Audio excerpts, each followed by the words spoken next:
This is A's Cast Live, your comprehensive look at the Athletics. Leaping at the ball, it's gone! A towering drive into center field by Rooker. And 29 other MLB clubs. A judgy blast. All rise. Here comes the judge. Swung on, hit high, hit deep to right, away back into the second deck. Bobby Witt Jr. becomes the first shortstop in Major League history to have two 30-30 seasons. Shohei Ohtani starts the 50-50 club. Join us as we take you inside the baseball universe, from humidors to walk-off dingers to Hall of Fame talk. We have you covered. Spend your afternoon with us, only on A's Cast Live. Here's Chris Townsend. Happy Friday, everybody. It is another edition of A's Cast Live as the Athletics are hot. The Athletics are in the Pacific Northwest. It's absolutely beautiful right now in Seattle. Summer in Seattle. Pretty tremendous. And the A's are going to be there for 3 days. T-Mobile Park, the roof is open, so it will look great on television. Will always sound great no matter whether the roof is closed or not on the A's radio network or 650 KSTE on A's Cast. So going to be a great weekend. Mariners are playing for some. This is what I've been waiting for. This is exactly what I've been waiting for, is to start playing some games where there's urgency, to start playing some games that matter. None of this, like, we're going to leave tonight and be like, no big deal. No big deal. It's early. It's early. Oh, well, if we weren't good in May, well, that's all over with. By the way, hello, Commander. Hello, Towny. How are you? I'm good. What's shaking in your life since we just drove up here an hour together and talked the whole time? Well, this is good. Have anything changed since we made the drive up from San Jose I can bring to San Francisco? Bring this up on the air real quick. Last night I watched some minor league baseball and partook in the beer batter tradition at the San Jose Giants game. And what is that tradition? Anytime the beer batter strikes out, they designate one player. He strikes out. Beer's half off for 15 minutes. It's the only time in life you will see grown men push women and children, push them to the side because they got to get in line for that half off beer. I have actually seen that happen years ago when I was doing San Jose Giant games. So this all happened, and what's funny is the guy that designated for the Fresno Grizzlies was Ethan Holiday, the Rockies' top pick in the draft this year. Did you brag Ethan about his father at all? When he struck out and we went down to get beers, I yelled at, "Your dad was out," because from the infamous playoff game. I didn't heckle him like you may have heckled one former Rockies top prospect, but he needed to learn. No, he doesn't. He broke with the big club earlier this year, and I don't think he's been back. He's never recovered from my lashing at the at San Jose Muni. Look up Zach Veen, kids. That's who it was. It was funny. We had a good time with it. He needs to learn. It's minor league baseball. So it's just not this weekend, because we're going to, on Sunday after this game, we're heading up to Sacramento, and now you got the Detroit Tigers, who as of right now still have the best winning percentage, best record in the American League, correct? Yeah, and as David Feldman just told me, they're playing at a 589 clip, Toronto 578, and the Houston Astros 547. Yeah, and Scooble's pitching Monday. So here you go. I mean, neither the Astros or the Mariners are playing well. Neither one. And the Astros come in, they've lost 5 straight. They've been outscored 39-17. It's kind of a struggle on the road for them. This year on the road, they're 31-35. We're listening to Harold Reynolds on the way up, as obviously he cares a lot about the Mariners. He was a great Mariner. And he goes, hey, there's just always been something about Seattle when they got to go to the East Coast. They've got another East Coast trip. So you've got this first step in West Sacramento coming up here, where you're taking on Detroit. Later on, you got the Red Sox, where everybody's talking about Yankees, Red Sox, and Dodgers, Padres. You've got Red Sox for 6 games still on your schedule. The very last homestand, the last 6 games of the year, that's Houston. I mean, you could decide, I don't know where we'll be at that point. Are we deciding maybe the A's can knock Houston out of being the team that wins the American League West? Could you knock Houston out of the postseason completely? I don't know. Why not us? We're only 9.5 out of the wild card. Stranger things have happened. Okay. I'm so optimistic. I know. Usually I'm negative. I usually only play that on Ace Talk after the game where people want to get crazy. It's too early to get crazy. Too early. And then I keep saying it. Look out for the Kansas City Royals. They're playing really good baseball. They're just 2 games out right now from Seattle. They're up 3-1 going to the bottom of the 4th in Detroit. So you could be knocking out Kansas City, or you don't play well, you could be putting Kansas City in the – so the point is, it is great to beat the Minnesota Twins. It's great to go in there and hammer them, but they've quit, right? So you should beat teams like that. If you're feeling good about yourself and you have confidence, you should win that series, if not sweep them. That's great. But you know what? Now it's time to – okay, let's just see. Now you got teams that have to win. You got teams that are playing with, I will love that word, urgency. When Harold Reynolds on our way up, listening to, what do they call it? So MLB Tonight. They call it? Yeah. So MLB Tonight, and Harold Reynolds talk about the Mets going, they have no urgency. And I go, yeah, we've seen plenty of that. Teams just don't have urgency. And what happens? They just keep losing. They struggle. The Mariners got some serious urgency right now in these next 3 games.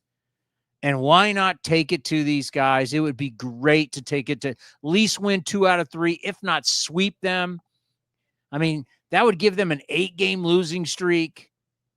But learn how to play in games that, packed house tonight at T-Mobile. I love the idea of we've got a 3-headed monster right now. If you're not paying attention to what Nick Kurtz, Tyler Soderstrom, and Shea Langoliers are doing, and yeah, you throw Brent Rooker in there, my God, it's incredible. Jacob Wilson is back. So we got some notes for you. Jacob Wilson's off the IL. Joey Estes recalled. Yeah, Estes is back, yep. And then Eduardo Nunez back. Jack Perkins was put on the 15-day injured list with a shoulder strain. Ben Bowden was put on the injured list, and then Max Schumann was optioned to AAA for Jacob Wilson to return. Jacob Wilson in the lineup hitting 5th today for the Athletics. I haven't researched this. I'm going to wait till we get to Sacramento. I do not like hearing that about Perkins. Okay. Now, this is just going to be and this is part of the problem with our game. There's such a lack of transparency in our game. It's unbelievable. Like how we deal with players, your organization, Bubba Chandler, this kid's coming up. He's the #1 pitching prospect. Wow, we're finally going to call him up.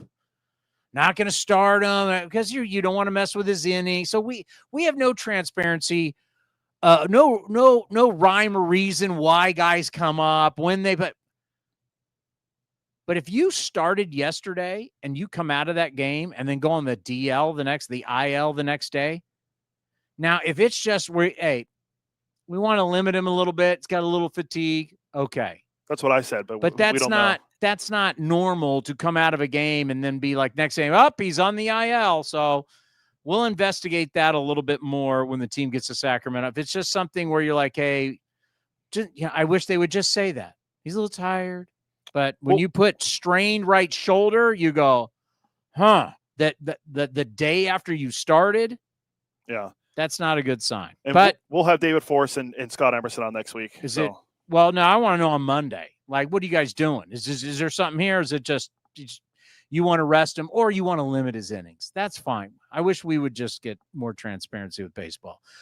Ben Bowden has a strained left lat. That's not really going to do much for people. Max Schumann has been optioned to AAA, and that, of course, is for Jacob Wilson and Darrell Hernandez. Darrell Hernandez is staying in the lineup, going to continue to play. You're going to hear from Mark Kotsay a little bit later today, and Mark Kotsay is going to tell you that Darrell Hernandez seized the moment, young man, and he has done that once again. Darrell Hernandez is staying here. He's playing second base tonight. We're going to have Brian McArn, the hitting coach for the Aviators, talking about that mindset of when we send players down, he's the guy that's got to fix them from a hitting standpoint and then get them back up here. And then we'll talk to Adam Burke in Vegas with VSiN, the Vegas Sports Information Network. So we'll talk about this series and how to look at this series from a wagering standpoint. But, yeah, the three-headed monster right now. Tyler Soderstrom, his first career 4-hit game yesterday, hitting .370 with a 1,083 OPS, 12 extra base hits, 14 RBIs, 12 runs in his 19-game hitting streak. It's incredible. The 19-game hitting streak is impressive. I think he would, if he gets to 20, he'd be the 5th ace player in the wild card era to reach it. I knew 2 of off the top of my head. It was Jambi has the record. It's 25. Then it was Tejada. Lawrence Butler had a 22-game hitting streak last year, and then the other guy was Eric Burns. But I want to talk about Soderstrom. Those guys, Those are guys he'd be joining. This is so impressive what he is doing. And there's something about how even-keeled he is. To me, he is like the candidate you can see. How many times has he, I don't have it in front of me, but how many times has he extended this hitting streak in the first at-bat? I mean, there's not a whole lot of emotion when it comes, and some people be, he's dull, whatever. But in this game where you play every day and there's ups, there's downs, if you're an emotional guy, it can be a rough roller coaster ride for you. You don't have that for Tyler Soderstrom. I now like thinking about it, he's kind of like the perfect guy for a hitting streak, because no matter what, no matter who puts a microphone in front, he's not going to be like, oh man, this is, he's going to answer the questions, go out, do his stuff. Nothing's going to bother him. You need to be that kind of low heartbeat kind of guy, when you think about a hitting streak like this. I could see him, like, if he breaks the all-time franchise record is 29 games set in 1925 by Bill. I'm drawing a blank on Lamar. Bill Lamar. Thank you, David Feldman, for that. 1925 Philadelphia Athletics. He breaks it. I can see him get an interview, and he goes, "That's cool." Like, there'd be no, like, it'd just be so. He's not popping champagne. Yeah, no, it's just like, okay, cool. Like, but, he's just, that's how he is. And I kind of like it. I'm with you. It's the silent killer. Yeah. Right. It's the guy that you don't always know what's going on, what makes him burn inside. He's the silent killer. And that's what he's showing us, right? Because when he was not going well, and when you have guys like who are scouts, and when you do the show with like Shooty Babbitt, and Shooty Babbitt would be like, I don't love the body language. But now that he's going good and he keeps that same body language. So it wasn't like he wasn't doing well and he's just got a frowny face. This is just who he is. And I like that we've gotten to see a red hot Tyler and to see that he doesn't change. Because to me, that may be part of the problem with Lawrence Butler. Because when Lawrence Butler's going great, man, he's the most gregarious, great guy. When he's going bad, he's got the frowny face. Yeah. You don't see that. Tyler Soderstrom is consistent. And that is a big key for having a long career, is to be consistent. The number for Nick Kurtz, I mean, we're throwing them around today. They are just truly incredible when you look at Nick Kurtz's career. I mean, we have these text threads that are everywhere. That's right. I have it right there on ours. Okay. So 367 plate appearances, 26 home runs, 23 doubles, 65 runs, 68 RBIs, a .315 batting average, a 1,054 OPS, and a weighted runs created plus 100 is league average. He's 184. I mean, this is just, it's we still have what? This is 33 games left? 33, yeah. I mean, he's not going to catch McGuire's 49 home runs, but this is going to be, his batting average is way better. His OPS is way better. It's hard to believe his OPS. Mark McGuire hit, I checked earlier today, it was a 9-something OPS. 987. 987. So it's better. So it's truly one of the great rookie years for the Athletics. There's no question about it. And then Shea Langoliers, he's homered in 3 straight games. The guy has the most RBIs has the most home runs of anybody since the All-Star break. And what a great series this is for catchers, right? Cal Raleigh, I wish, was getting more respect. He is not the favorite to win the American League MVP.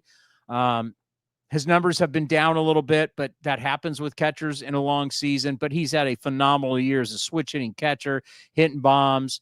I love this is a catcher series. Like, obviously, it's not going to be Shea Langoliers against Cal Raleigh, but it kind of feels like it. Let's get it on. Yeah, I mean, Raleigh's hit 38 home runs playing catcher this year out of his 47, which is impressive. Shea Langoliers has 24 while he's playing catcher. So you're going to see 2 power hitting catchers, maybe the 2 best catchers when it comes to power, not just in the American League, but in the sport, going up against each other. And Raleigh, I'm with you.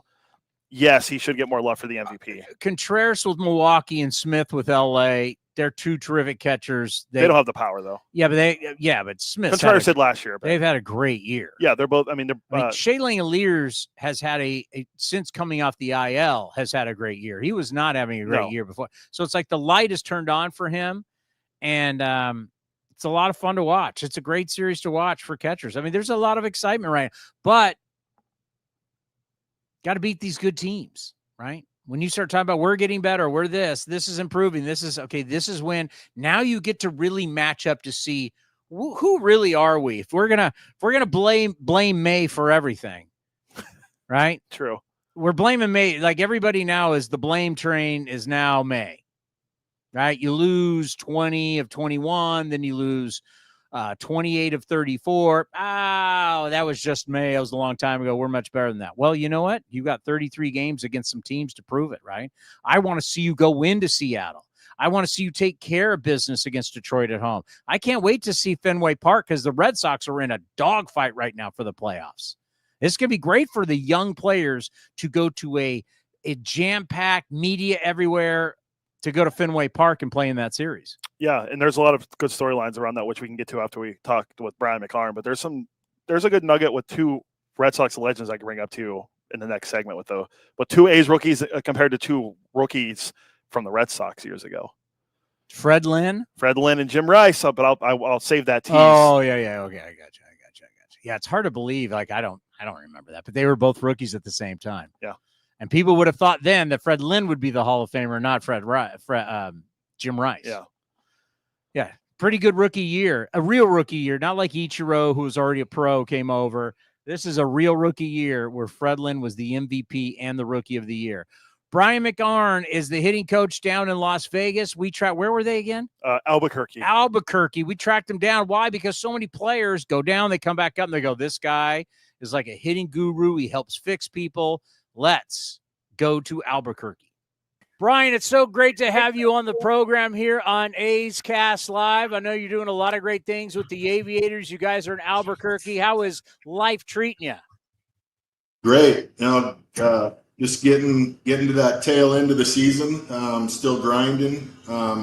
Guys are making little tweaks and just trying to get themselves back to the big leagues or get up to the big leagues. So tail end, getting ready to head into the playoffs a couple weeks. Yeah, you got to be excited about that, right? Like, I mean, at the end of the year here, you're coming down the stretch. You know you're going to be in the postseason, and no matter what, you got a shot at this thing. Yeah, postseasons are always fun, no matter what level you're at, and this is what we strive for. Guys are trying to get back to the big leagues, and some guys are trying to get to the big leagues, and then we still have a playoff to win. So, yeah, a lot of excitement here.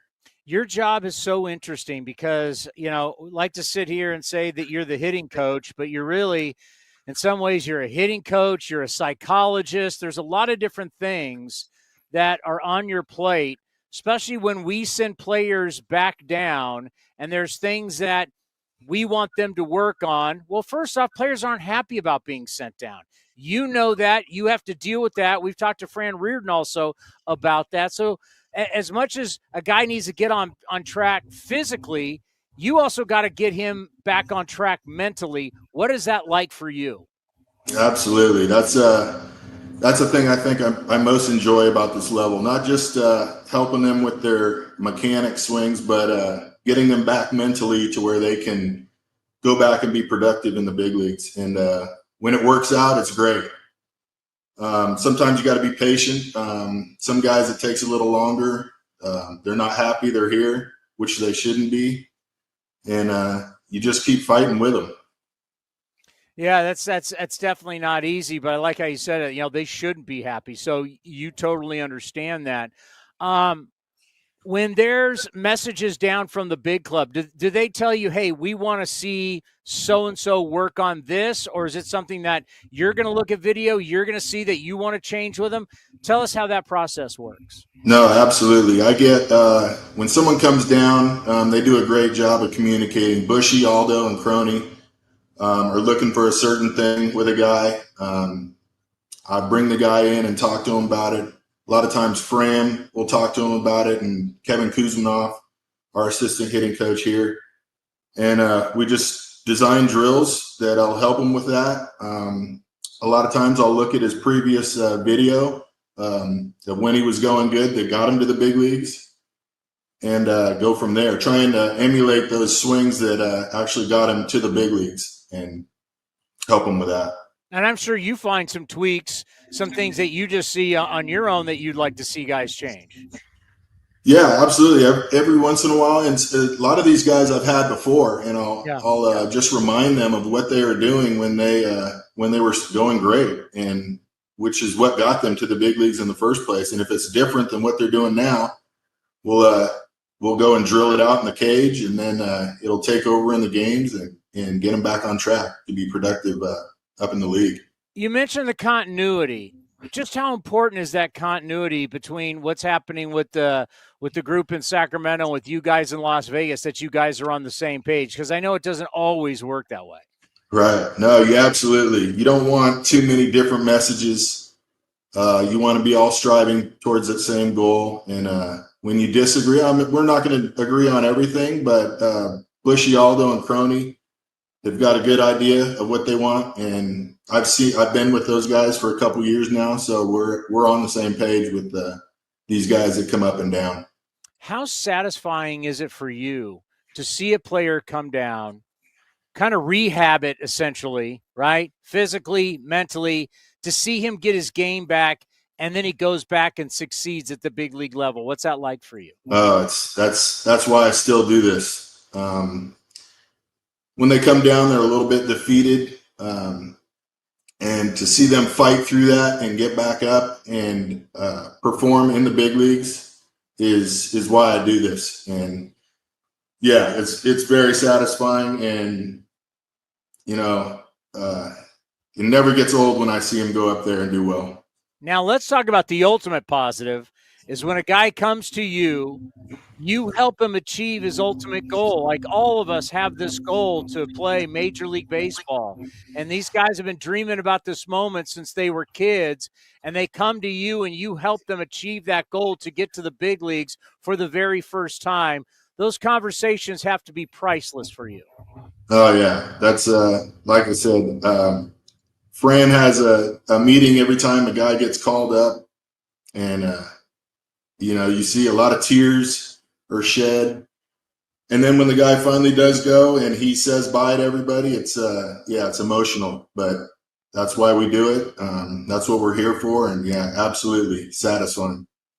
When you look at the ballpark there in Las Vegas, and you look at just AAA in general, all the ballparks that you play and that the ball flies, do you ever try and say to guys, hey, listen, we can't be so much homer happy here because the environment will be different when you go up in a lot of places? Right. Well, it's no secret. Great place to hit in Las Vegas. Yeah. The guys are real knowledgeable though here, and they know if they hit a ball at a 96 with a launch angle of a 30, that might not go out in a lot of places in the big league. So they're like, good swing, but I need to send it down a little lower or hit it a little bit harder. So they're very knowledgeable about how hard they need to hit it, and sometimes they do get away with it here in Las Vegas. How important is it to really know the student? Like essentially you're a teacher, they're the student. There's a lot of information out there. There's a lot of video, there's a lot of information, there's a lot of data.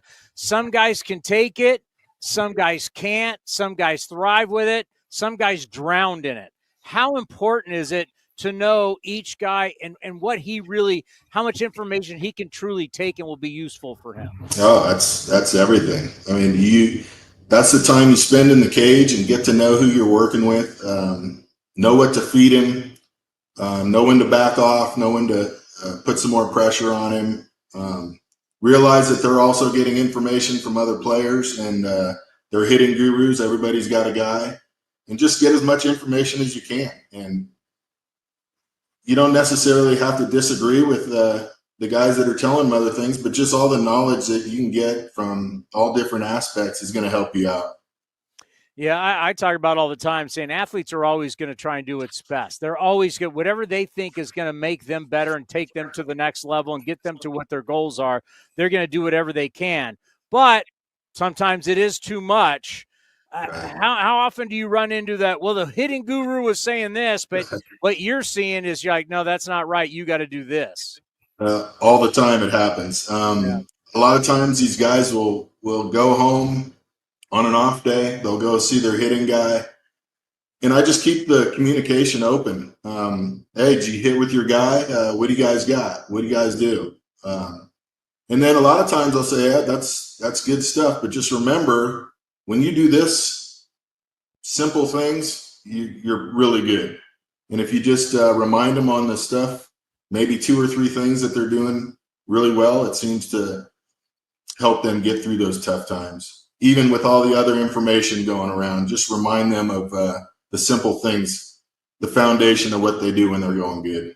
Yeah, we try and remind people all the time when guys are in AAA, these guys are still some of the best hitters in the world. These are guys that still have some of the best hand-eye coordination, best eyesight in the entire world. So I know they may not be in the big leagues yet, but these are still some of the best hitters you'll ever find. Yeah, and like I said, you wanted all that different noises coming from all different places. It's not bad, but you got to learn how to filter them and just remember the key things that make your swing work. Let's end on this. Fran Reardon has been there now for many, many years. He's won a lot, and the players, when they come up here, what they talk about when we do our shows, and when they talk about Fran, it's very endearing. So just talk about being around him as a manager and a leader. There's a reason why the Aviators have won all these games. Yeah, I've been with Fran for a few years now. It's 100% the environment that he creates here. The communication, the organization, and just players know that they can trust him. He doesn't sugarcoat it. He brings them in when they're not doing well and or they're not doing the right things, and just the atmosphere is set up like a big league atmosphere. He's prepared them to be successful in the big leagues, and yeah, it's fun to be around, and the players enjoy it. And when the players have fun, they run the clubhouse, so that's where the success comes from. That great environment to be in. Brian, thank you so much for the time. I know you're super busy. Good luck the rest of the season. Good luck in the playoffs. And we'll be following up here up in Sacramento. All right. I appreciate it. Take care. That's a lifelong athletic right there. That guy's been with the A's since he was drafted out of Nebraska years and years ago. Coming up next, the A's are trying to do something that we haven't seen since the Red Sox in the 70s. And another reason why we all have to be Brewers fans. We all have to be, whether you like Milwaukee. I don't know why you'd hate Milwaukee. Yeah, but whether you like Milwaukee or not, we have to be Brewers fans. I'll explain next right here on A's Cast Live.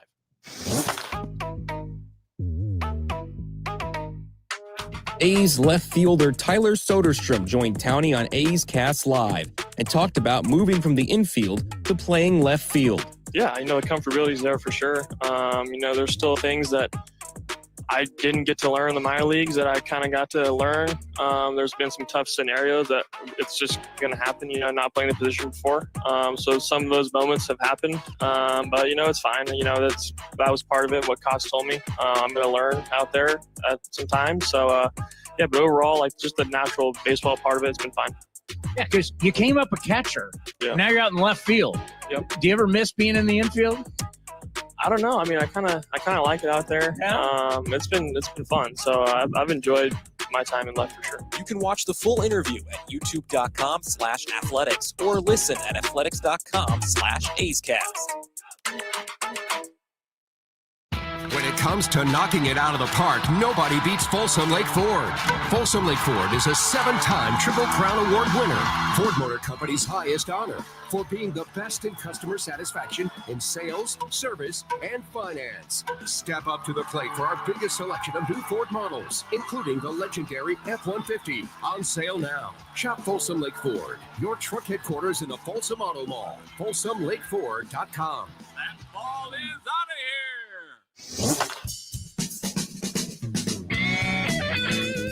Shea Langoliers joined Chris Townsend on A's Cast Live in West Sacramento to talk about stepping up and becoming a leader for the A's.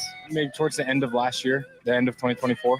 Yeah, it's something that just kind of happens. Like all of a sudden, guys start asking you stuff. You used to ask those questions. Now those questions are being asked to you, and it's kind of something that just gradually happens, and all of a sudden you're kind of a guy people look up to, and I really noticed that. And you know, we understand when we have players in this situation, and like where you are right now, and the younger guys come up and they start bringing up your name, I start realizing, okay, we're starting to see that transition. Tell us what that's like. It's got to be a pretty cool feeling. Yeah, it is kind of funny.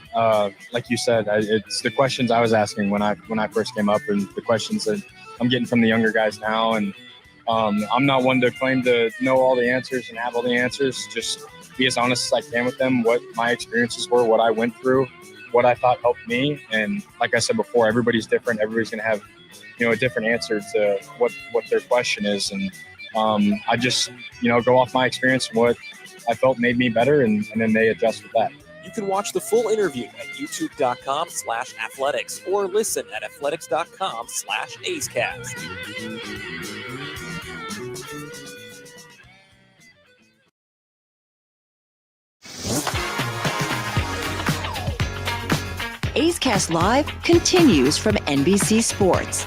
Here's Chris Townsend. All right, Cody, what do you got for us? Boston Red Sox take us all the way back to the 70s. You were barely alive. I wasn't even a thought in my what parents' year mind was yet. it? 75? Yeah, it was 1975. The last time in the American League that a pair of teammates finished 1-2 in the American League Rookie of the Year voting, which could be something that happens this year with Jacob Lopez, or Jacob Wilson, and Nick Kurtz. Oh, Jacob Lopez could be a top 5 Rookie of the Year finisher too. But yeah, it could be the first time since 1975 it's happened. It's pretty incredible.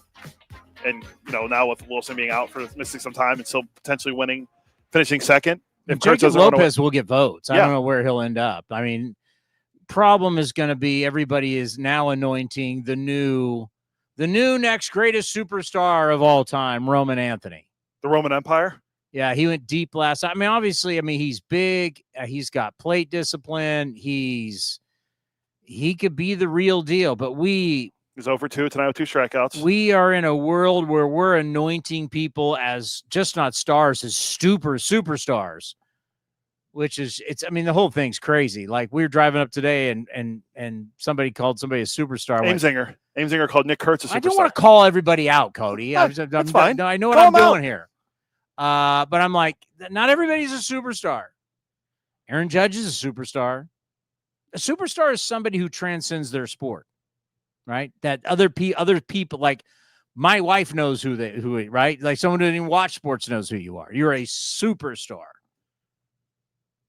Aaron Judge is a superstar. Most people in sports and some people out of sports know who he is. Shohei Ohtani is a global superstar. Roman Anthony is not a superstar yet. Okay. Is he even a superstar in Boston yet? I mean, wow. And there's a couple theories as more we're going to start hearing about more of these contracts for guys who really haven't played that much. And we may be doing it too. I don't love it, but where I do love it? I just thought about this today on our drive up. Where I really love it is that from a business standpoint, you're inking up all the future stars of baseball, essentially, what you think are going to be stars. And if you ink up enough of the right guys by the end of next season, and you're going to go into this is a business thing, you're going to go into a labor fight And you're going to sit there as the players union and say, everybody, we need to stand up for free agency. We need to stand up for the old system that really only rewards the older players. Like the younger players should rise up and go, wait a minute, is this really what's best for us? But anyway, what's that fight going to be like if most of the young future stars of the game are already inked up to contracts? It might be a very good business ploy by teams. Hey, you're giving these kids financial security for the rest of their life if they're smart with their money. And then you're going to go into these negotiations with a lot of the top young players already signed. So when you're trying to, hey, keep this system so a Juan Soto can get $700 million or a Mookie Betts can get $300 or $500, like that system where the majority of baseball players, they don't get to really enjoy that system. Free agency takes too long. Most guys are here 2-3 years. So that might be an interesting ploy too. But the reason we got to root for the Brewers. So MLB Now today does the whole thing about home runs. And it is kind of scary that in the postseason, batting average / contact and slug go down. Home runs go up. So when we sit here and we say it's the best pitching, it's the best this, is that home runs go up. Offensive production goes down, but home runs go up. And so they're going to tell you that a team not in the top 15 in home runs haven't won a World Series since the Kansas City Royals in 2015. So they're basically trying to tell us if you don't hit home runs, which the A's hit home runs, so we got a shot. But they're trying to tell you if you don't hit home runs or you're not one of the top home run hitting teams, you can't win the World Series. Now you could debate pitching, and we saw defense last year, how that really wrecked the New York Yankees. But the data will not lie that there has not been a team win the World Series that wasn't a home run hitting team. That wasn't one of the top home run hitting teams. Milwaukee right now currently stands at number 18 in home runs. 136. We need the Milwaukee Brewers to buck this tradition. Right now, the Milwaukee Brewers, they have the best average with runners in scoring position. They have the best base running metric, BSR. Outs above average defense, they're number 2. Contact rate, they're number 4. Team ERA, they're 3rd. Sack hits, they are 5th. And the one thing that where they don't the one thing they don't check the box in is home runs. They're 18th. So they're great at everything but home runs. So if they go out and get skunked in the postseason again, and then somebody who, Dodgers or whoever wins the World Series, they're second in home runs. Is that good for baseball?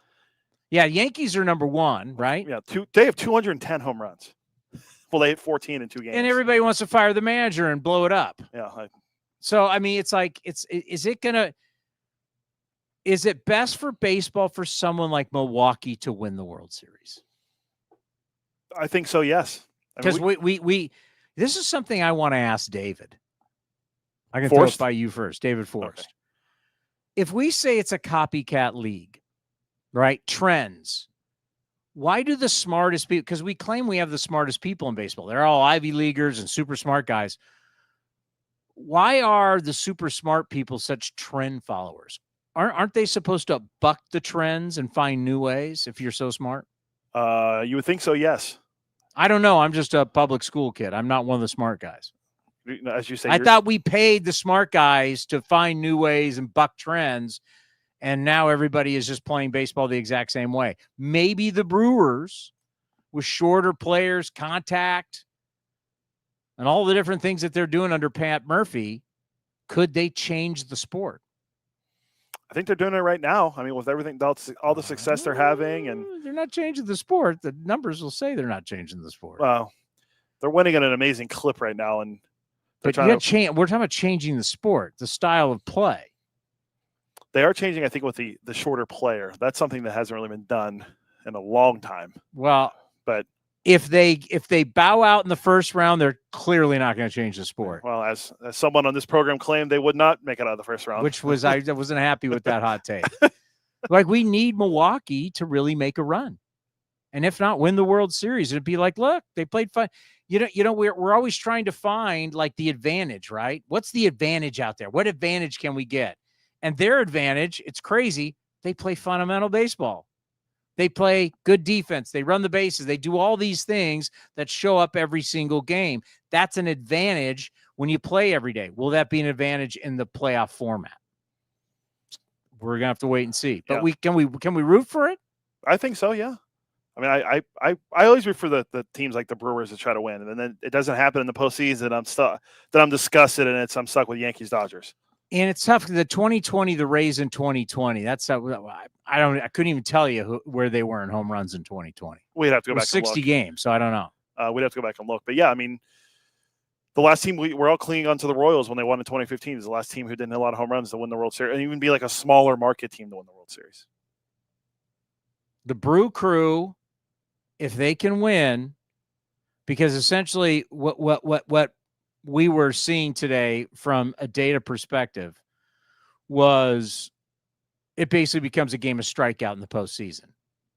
Guys strike out a lot and they hit home runs. I mean, it's what it is. It's like you and your buddies going out, you draw up a box on your driveway and you play the game of strikeout. You either strike out or you hit the ball, you hit it deep over the fence. Rays were 14th in 2020 in home runs. So middle of the pack. Did you guys play strikeout when you were a kid? I believe so, yeah. I mean, that's basically what the game is. Yeah. Once postseason comes, now there's still stolen bases. I mean, you still got to play defense. You got to do all those things. But we need a team that doesn't hit home runs. Home runs are great. We love home runs. Problem is, if balls aren't put into play and it's just home runs and strikeouts, the postseason isn't. I mean, the only thing that they've done to really change the postseason is to make it faster with the clock. Yeah, that's pretty much, because everyone's still just trying to hit home runs, and starting pitchers aren't pitching deep in the games either. But maybe Bullpens. the Brewers can change that. Yeah. All right, what are we doing here? We got to get to Burke and Kotsay. All right, Adam Burke. We're talking about looking at this series between the Athletics and the Mariners, how to wager on this series. Here is Adam Burke from VSiN. Now to satisfy your wagering needs right here on A's Cast Live. Adam Burke from VSiN, Vegas Sports Information Network, is here. Adam, it's time to make a little scratch this weekend, and I want to kind of go through the process of how you view a game, how you view a series, and, of course, the Athletics have a big one taking on the Seattle Mariners in the Pacific Northwest. Yeah, for sure. Good to be with you again, Chris.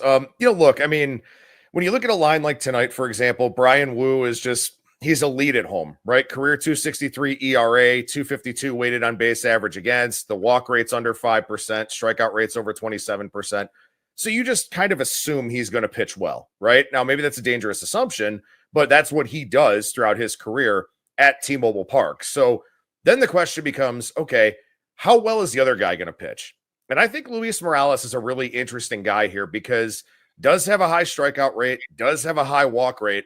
So my first thing is to go and look, are the Mariners being patient right now? Are they taking pitches? Are they getting ahead in counts? Are they setting themselves up for success? Or are they swinging and missing a lot? Are they being a little bit too aggressive? Well, they've struck out a lot here of late.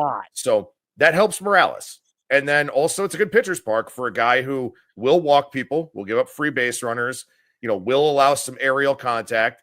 Good ballpark for him. So I think when you look at this one, even though both of these offenses have been really, really good against right-handed pitching so far, my starting point for this handicap would be to look at the under and then start digging a little bit deeper into bullpen availability and things like that. Interesting. Yeah, Morales is such a wild card. He's a terrific arm. Wu has dominated the A's over the years, but the Mariners really come into this one struggling. The only thing that's helping them out right now in the division is that the Astros have struggled a little bit. But before you know it, you look up and the Kansas City Royals are right on the Mariners' heels for that third and final wild card spot. Yeah, and that's the thing too, right? I'm very data-driven. I'm very into the sabermetrics, very into the analytics. I get a little bit uncomfortable with things that I can't really quantify. And one of the things I can't quantify here is, yeah, the Mariners are not playing well, but they were out on the road. And virtually all of their pitchers pitch better at home than they do on the road, just the nature of the ballpark. Offensively, it seems like they've been better at home this year too with some really, really big hits. So, yeah, they're not playing well, but does being back at home kind of allow them to wipe the slate clean, feel a little bit more confident when they go out there, stuff like that. I can't really quantify that, but you have to think that that's probably something in their minds is, okay, that was bad. We were on the road. We'll put it behind us. Now we're back at home. And as we know, I mean, baseball, your mindset, your mind frame when you're in the box or on the mound or whatever, very, very important to finding success in this game. Do you ever look at schedule, team coming off a road trip, having a day off, being back home, team hasn't had a day off in a long time? Do you ever look at the schedule game? Oh, yeah, absolutely. So that was a situation, actually, ironically enough, with the Mariners because they played in that Little League game in Williamsport. So, they were playing against the Mets. They play that game in Queens. Then they go and play in Williamsport. And then they wound up playing Philadelphia. So they played 3 games in 3 different ballparks. And so I took the Phillies. They were a short favorite in that game. I think it might have been George Kirby on the mound, something like that. And they wound up jumping all over whoever the starter was. And they had a big lead early on, and they were a small favorite with Ranger Suarez on the mound. So that was a spot where the schedule very much came into play. I know there have been some people that have bet against teams that have traveled after Sunday Night Baseball and have to play on Monday. That's been a pretty profitable angle here so far. Wow, yeah, it's definitely something that I look at. The team's first road game, right? They want to start the road trip off on the right foot. They're away from their families. They're away from all their obligations at home. They can just focus on baseball, going to dinner with the boys, all those kinds of things. Teams, maybe start their road trips a little bit better because they're just feeling a little bit more relaxed when they go out on the road.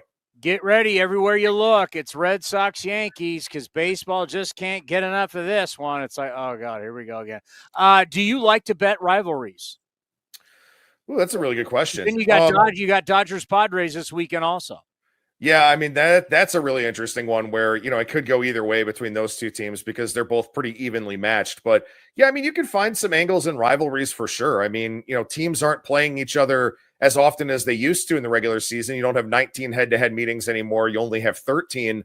But there's still a lot of sample size there. They're very familiar with each other, very familiar with the pitchers, the pitch tendencies, much like the A's and the Mariners are here in this series. Not rivals, but they are division opponents. So it is one of those things where there is some more familiarity. Maybe there's a little bit more projectability. But then also, you think about rivalries, you think about the ballparks. Fenway is the best ballpark east of Denver, basically, for hitting. Yankee Stadium is very good to lefties, maybe not as good to righties. Does that favor one lineup versus the other? It's not just that they don't like each other. It's that, there are built-in advantages in some of these rivalries if one team matches up better or they're better tailored to their ballpark. All right, we got baseball. It's heating up. The stretch drive here. We've got pro football, college football coming down the pike. Tell everybody how to get a hold of you and VSiN. Yeah, so we actually have our, we call it the refreshed NFL betting guide coming out on Tuesday, our NFL 2.0 betting guide, a post-preseason look at, what's kind of changed for these teams since we released our main one in early July. So we got that coming out here on Tuesday for VSiN Pro subscribers. Big weekend here on the horse track as well with the Traverse Stakes. So we got a lot of coverage of that. We got coverage of NASCAR, golf, you name it, we got it over there at VSiN.com. And of course, week 0 of college football. So head over to the website, check out what we have to offer. And if you're so inclined, VSiN.com/subscribe. Your first month is $9.99. Love it. We'll talk to you next week. Have a good one, Chris. Time now for the Mark Kotsay Show, brought to you by Folsom Lake Ford. Kots, how are you in the Pacific Northwest? I'm doing great. The beautiful day, the roof's open.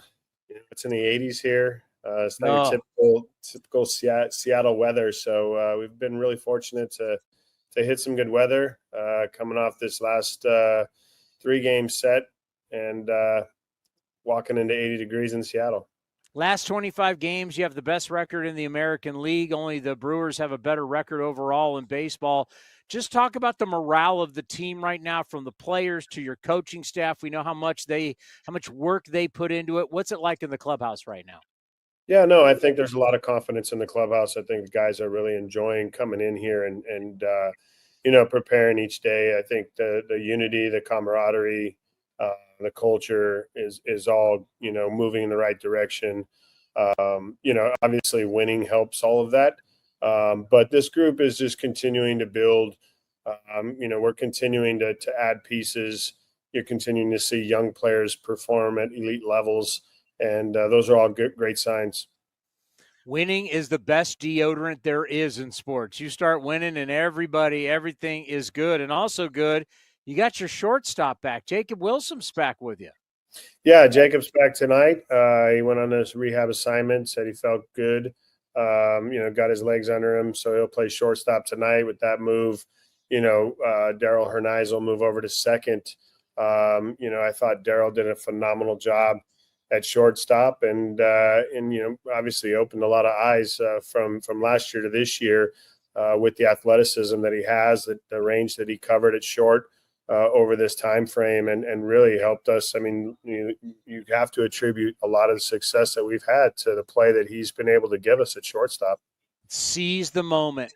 Like, you got this opportunity, seize that moment, and he has done that. It's been a lot of fun. You got a three-headed monster right now. When you start looking at Kurtz, Langeliers, Soderstrom, you're writing those names in the lineup every day. How does that feel as a manager? Well, it's funny. I mean, you just say those three names, but you can't discredit Rook. I mean, he's still having a good year. Yeah, he's not. Maybe he's not as hot as those other three are right now. But the top four in our lineup. I mean, there's really some rhythm. There's some fear when they roll around to the top, and if we can get the bottom guys on base and it's fun to watch. These guys are really locked in. Tyler, I think, is, in a 19-game hitting streak, maybe, which is phenomenal. And, every time Lang steps in the box, I feel like he's going to hit a home run.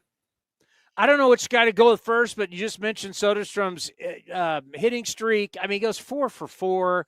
He keeps extending these streaks on the first at-bat.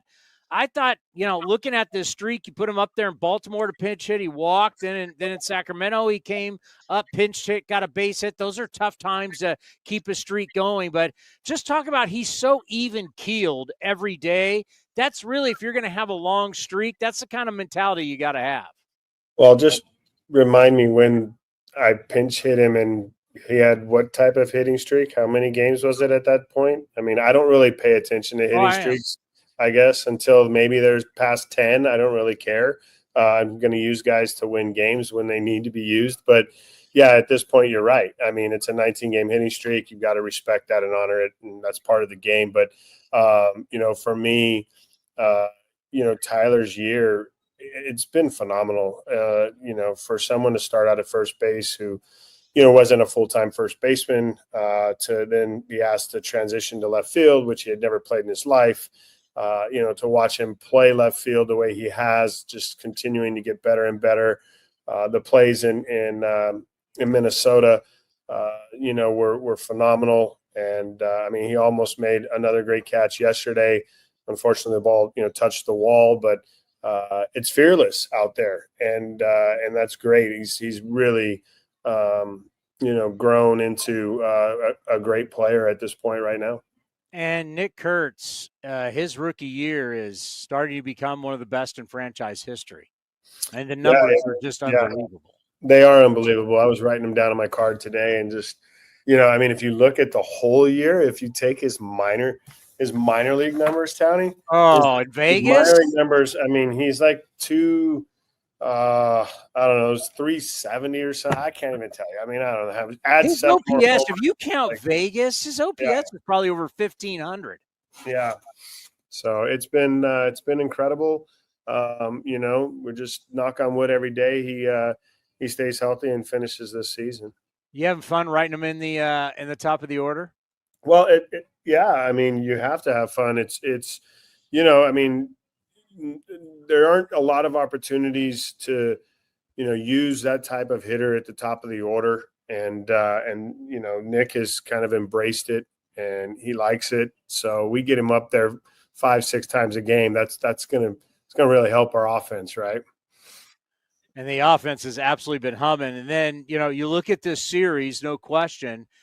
You're looking at, when we talk about great catchers, we got a couple guys in the National League, but looking in the American League, you got somebody who could be the American League MVP there with Kyle Raleigh's having a phenomenal year, and they got a chance to be in the postseason. Then you got Shea Langeliers ever since he's come off the IL, nobody has better numbers. And Kotsay, when I look at his numbers, it's like, stop talking about just as a catcher. Like, doesn't matter what position you play, you don't have really better numbers than him. So we're going to talk about these two catchers in this series. You can't say enough. Just tell us about what you've seen with Shea, and just the light has gone on and he's in his prime. Yeah, no, I mean, I expected this type of year out of Shea, to be honest. I know.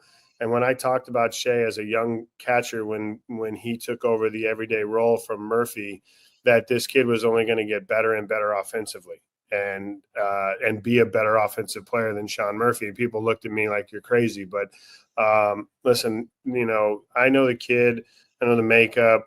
And it's funny because you look on the other side, you look at Cal Raleigh, you know, both of these catchers, they don't show a ton of emotion. Like, you see it every once in a while from Shea, but I mean, it's mask on, you know, mask off, same smile, you know, not really a smile. There's very little ups and downs. And every once in a while, Shea will get pissed off when he lines out for the third time, you know, but there's a lot of similarities in these two guys. And obviously, you know, Cal's hit more home runs, but Shea's cut his strikeouts down. I mean, all the things that Darren and I really thought, you know, a slight adjustment in his swing path last year, middle of the year would help him have come to fruition. So, well, and with all that said too, then you got to factor in all the hard work that he does and how much he's prepared and how much he's learned, and he's gotten better with every aspect of catching. He has gotten better, and that's a great. That's a great thing for him, and just shows you what a hard worker he is. So just talk about the preparation and learning the pitchers and knowing the opposing hitters and working on his defensive skills. What he's put into that side of the game. Yeah, no, from the first day he got here, obviously he's, you know, put that type of preparation in. He's wanting to get better and better every day. You know, I think there's still a lot of growth for Shea. But I wouldn't put him past him to, at some point in his future, take home a Gold Glove as well. All right, let's end on this. I think you got a great opportunity coming up here with Seattle. Then you're going to have Detroit. You're going to have 6 against Boston. Then you're going to have Houston. The last homestand is going to be Houston. I mean, there's playoffs and positioning and who's going to win the division and who's going to be the wild card. Your very last series, too, is Kansas City. And they're just on the outside right now by 2 games where we sit right now from the Seattle Mariners. How do you like the fact that you're going to be a part of the playoff conversation, just trying to beat everybody, and you get to learn a lot about your team because some of these games are going to have like playoff-like atmospheres. Yeah, no, I mean, we were in a similar spot last year, and unfortunately we've landed ourselves in that same spot. You know, I looked at it today, and you know, it's mind-boggling. You know, I understand how we went through that stretch of 24 and 27. You know, we just didn't pitch. I mean, we didn't pitch. And had that been a 13 and 14 stretch or something of that nature, we'd probably sit right behind Seattle. Yeah.